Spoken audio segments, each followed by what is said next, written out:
বিরাট কোনো হুজুর হতে পারে, বিরাট কোনো নেতা হতে পারে, হাতি ঘোড়া যাই হোক, মুক্তি মিলবে না। বলেন সুবহানাল্লাহ। কি ক্ষমতা আমার আল্লাহ, কত ভালোবাসেন তিনি শ্রমিকদের।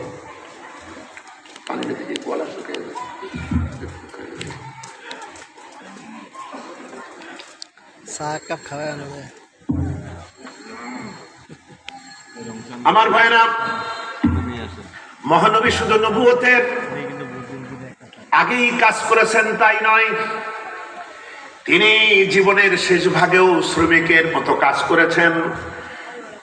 যখন কুরাইশদের নেতৃত্বে সমগ্র আরব দেশ থেকে ঝাঁপায় পড়ল মদিনার এই নতুন রাষ্ট্রটির উপরে, তখন মহানবী চিন্তা করলেন কি করে মদিনাকে বাঁচানো যায়।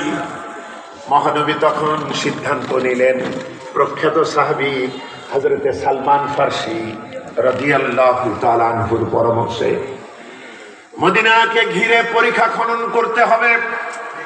সেই পরিখা 3 মাইল লম্বা, 30 ফিট চওড়া, 15 ফিট গভীর। জীবনের শেষের দিকে এসে আমাদের আম্মাজান হযরত আয়েশা সিদ্দিকা রাদিয়াল্লাহু তাআলা আনহা প্রশ্ন করেছিলেন, মহানবী, হে আল্লাহর হাবিব, আপনার কোমরটা বাঁকা হয়ে যাচ্ছে কেন? এটা কি বয়সের কারণে নাকি? মহানবী বললেন, না, মদিনাকে বাঁচাবার জন্য, আত্মরক্ষার জন্য যে পরিখা খনন করেছিলাম, আমার সাহাবারা মাটি কেটেছে, আমি মহানবী